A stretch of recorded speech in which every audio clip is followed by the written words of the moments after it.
Isa-isa muna.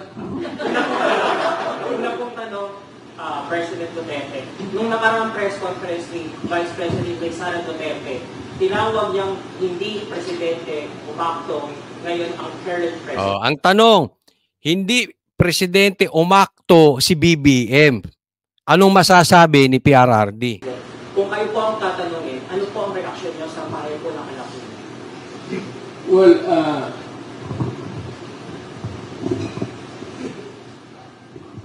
I may have to disagree with... Disagree siya sa sinabi ni Sara. Hindi raw totoo. Bakit? my daughter. Not totally.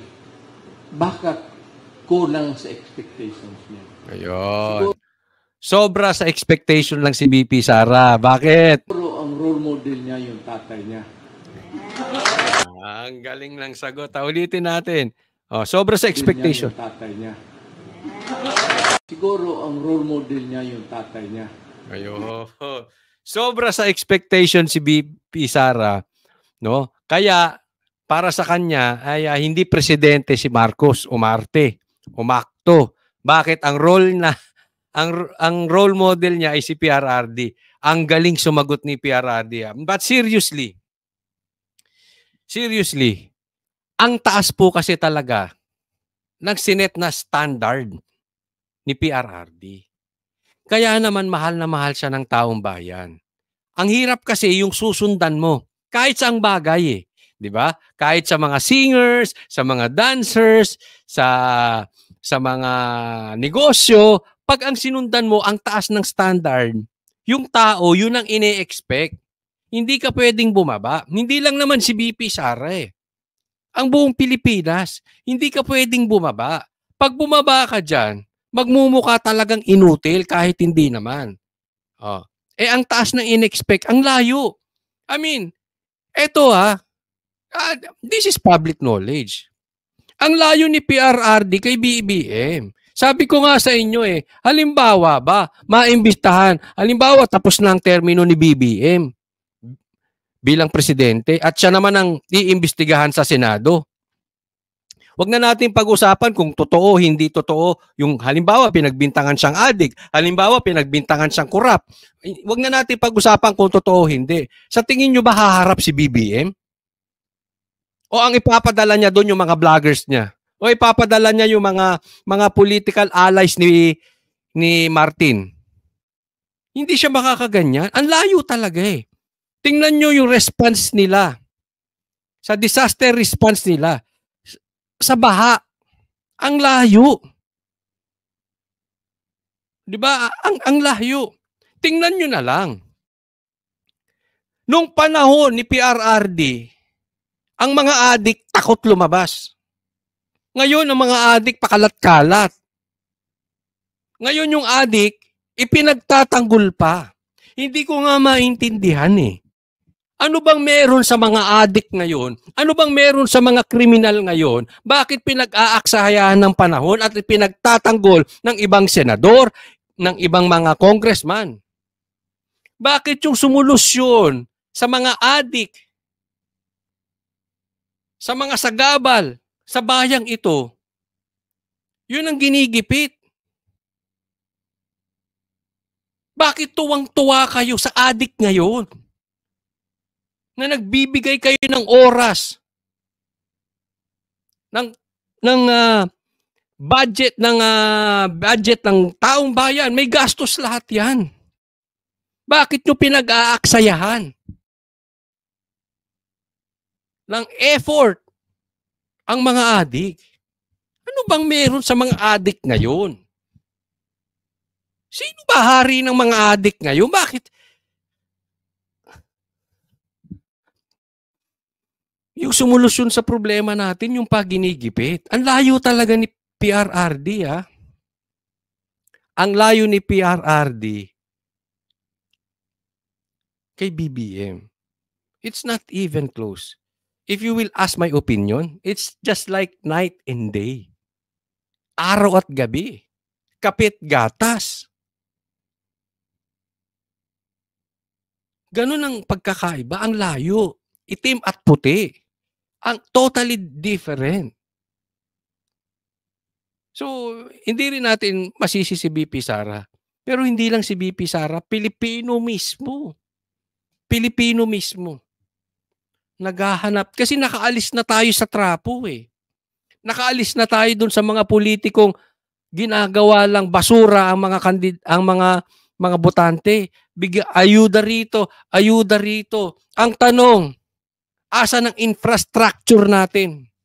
Asa ng mga lehitimong proyekto? Ang daming nananalo sa loto. Asa ng maliwanag na proyekto? Asan? Saan ka nakakita na administrasyon na may pinakamaraming nananalo sa loto? Pakisagot. Di ba? Saan? Kaninong administrasyon? Saan ka nakakita na may pinakamalaking budget para sa baha and yet binabaha tayo? Sawang-sawa na po ang mga Pilipino sa mga trapo, sa mga traditional politician na ang kanilang inaatupag ay yung kanilang agenda, yung kanilang pangsarili.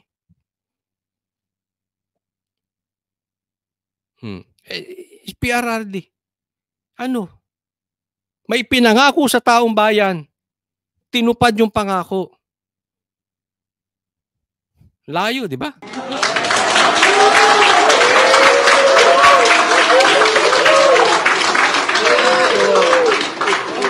Ito naman, hindi naman lahat ng presidente kaagad.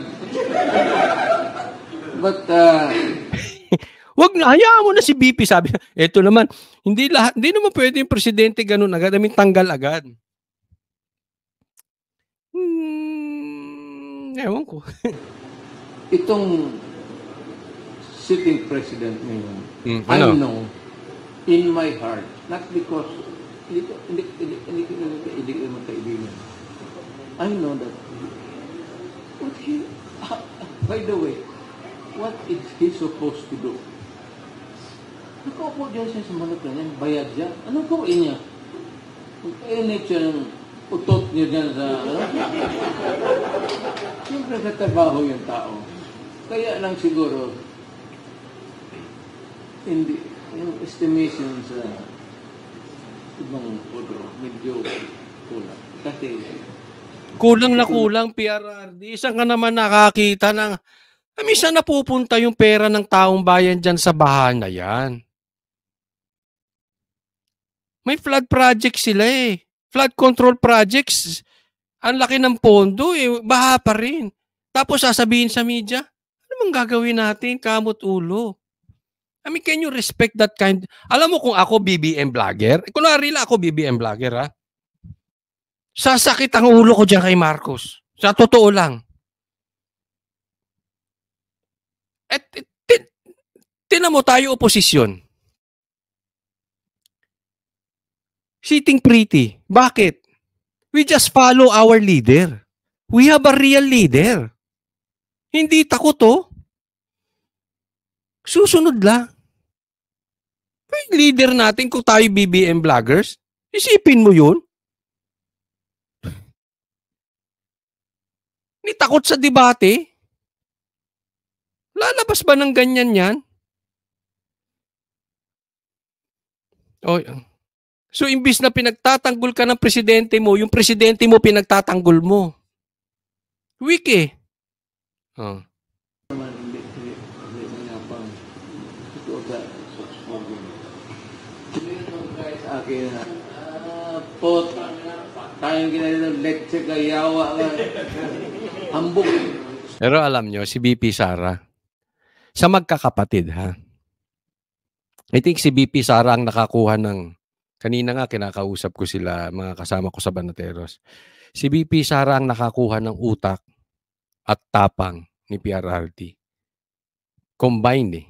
Hindi ko sinasabing walang utak yung iba o hindi matapang. Hindi, ibig sabihin, yung pinakamalapit nakakuha ng tapang, utak, at malasakit. No? Kuhang-kuha ni BP Sara. And ang dami niyang sinunog na BBM vloggers. Isipin mo, ang tawag kay BP no comment. Kasi si Miss No Comment, si BP Sara No Comment ang tawag sa kanya. Takot daw magpa-interview. Ngayon, humarap sa investigasyon mag-isa. Okay, di sunog. Yung mga BBM vloggers, sunog, di ba? Ngayon, it's your turn. Sige nga. Pagsalitain nyo nga yung presidente nyo ng ganyan. Nang walang nakapaligid na iba. Siya lang. Kaya niya? I don't think so. Kayo, anong tingin nyo? Kaya ni BBM yan?